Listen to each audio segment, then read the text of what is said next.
This afternoon you do something called zoning. Zoning is when there's no stockroom work for a little while. You go out to the store and line up products in the aisles so the aisles are organized. It's just you and Billy, this old alcoholic guy. There's more crust in his eyes than usual, and you avoid him as you organize the candy aisle together. Billy is in his 60s and prefers people call him Billy. He's in a band that only plays music written by another musician. But, he always says, only the more rock and roll type stuff. He has a really whiny voice and doesn't do any work, and there are always sores on his lips. He drinks tall boys on his lunch break and then comes back and says purely descriptive things on the stockroom walkie-talkie channel. Like he'll say, "Hey, Billy here, just walking up the escalator now, going upstairs, a few more feet and I'm almost there." Then a static sound. "Okay, I'm upstairs now." Or, "Hey, Billy here, I just found a press-on fingernail in the shopping cart, probably just gonna throw it out, heh." You'd rather not be alive than organizing this candy aisle. Not meaning that in any dramatic way, more like in a situation where a genie asks, you'd opt for being dead. It's that simple, you think. Suicidal thoughts always happen at the store, not all of them involving a genie. Organizing the candy aisle with Billy, you realize suicide is not an option, because the only way would be to try and bang your head against the tile floor hard enough. Only what would happen is, after one good bang, you'd become disoriented and then get arrested and institutionalized. And then, with the eventual granting of a little personal freedom, you'd only be able to get the same type of job, where one day you'd be asked to organize a candy aisle. You move a bag of chocolate peppermint candies forward, noticing yourself as a blur of white light on the bag's gloss. Look at yourself straightening a bag of chocolate mints, you dumb fuck. Fuck yourself. Make the candy look nice, you toy. "Billy, there's so much candy here," you say, smiling. Billy says, "Hey, do people still use the phrase fudge packer?" He's looking at you, leaning against shelves of candy, flicking a box idly. Yeah, I think so," you say. He says, "There's that one, and I hear a lot of people say dirt road driver." "Awesome, man," you say.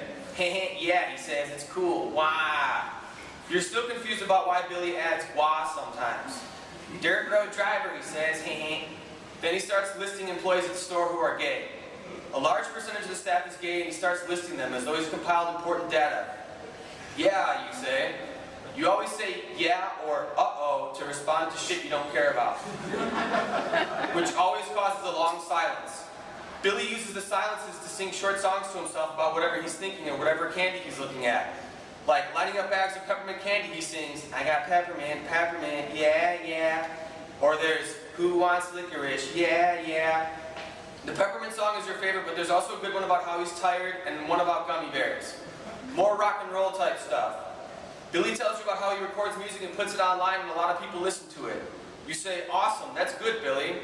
He says, "Like 1,000 people listen to it in Australia." "That's good," you say. "Pretty good," he says. Wah. More silence.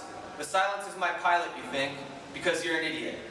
Billy says, "Think if I ever had any money, I'd start an online store called stupidshit.com and just like sell stupid shit, and people would buy it too because people love stupid shit, Uh-oh, you say.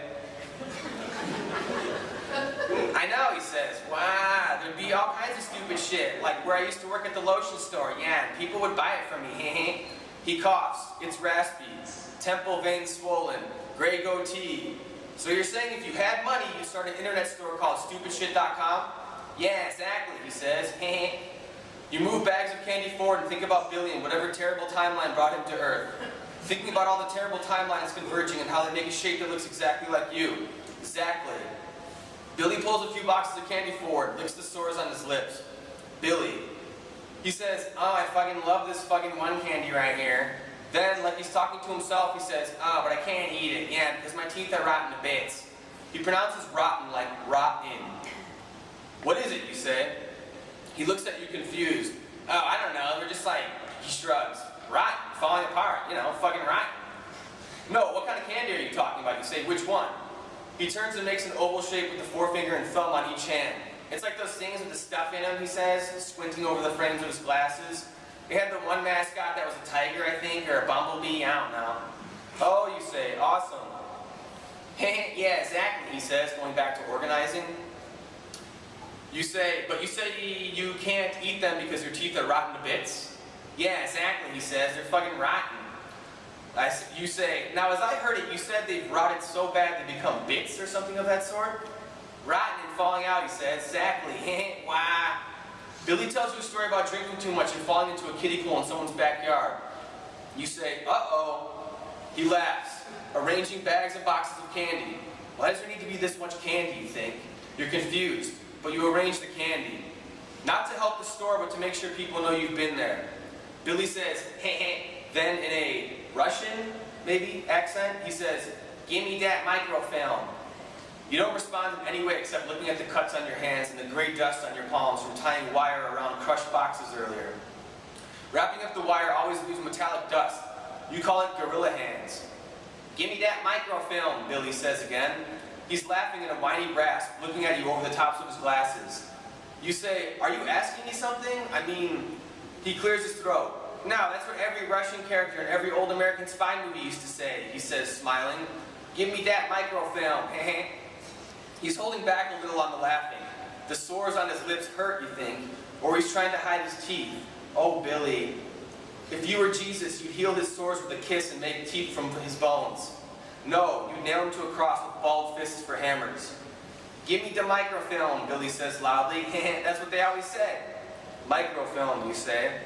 Yeah, he says. He moves packages of gum with one hand, raising a fist with the other. Give me the microfilm, he says. You say, Billy, you're just too much fun. And there you are, the blur of white light on the bag's gloss. You silently say hello and move the candy closer. That microfilm, Billy yells, shaking his fist.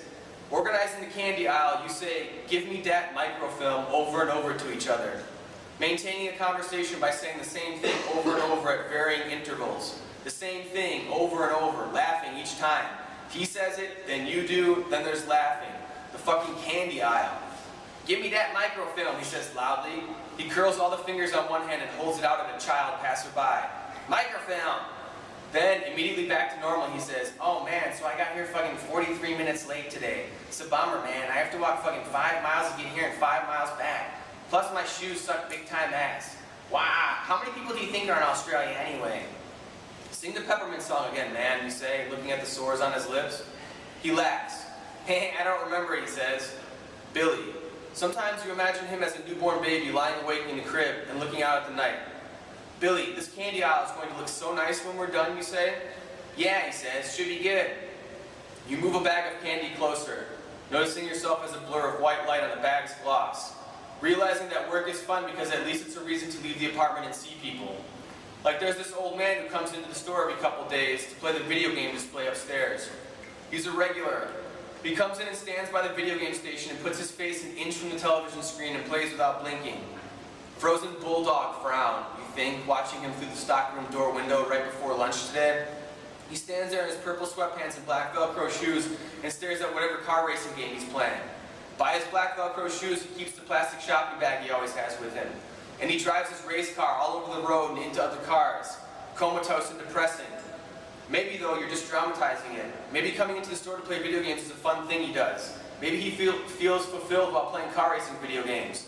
Maybe he races around happy and proud, and then an asshole like you comes along and feels bad for him. You're the worst. Depressed about another person? That's stupid. Yesterday after work, you saw him at the bus stop in front of your apartment building. He was holding his plastic grocery bag and wearing purple sweatpants and black Velcro shoes. He had on a sweatshirt many sizes too big for him, and it was neon orange with an exaggerated drawing of a big muscled shark wearing sunglasses. The phrase, "Rip it," written in ripped lettering above the cartoon shark. You wanted to walk up to him and nod once upward with no emotion on your face, saying, "Rip it," in a quiet but assertive tone, subtly shaking your fist a few inches from your body. Rip it, man. Because he's a person who usually rips it, but sometimes forgets, like anyone else. And like anyone else, you want the world to know you're a person without any intentions of ever doing anything other than just ripping it. Just fucking ripping it non-stop. That's it.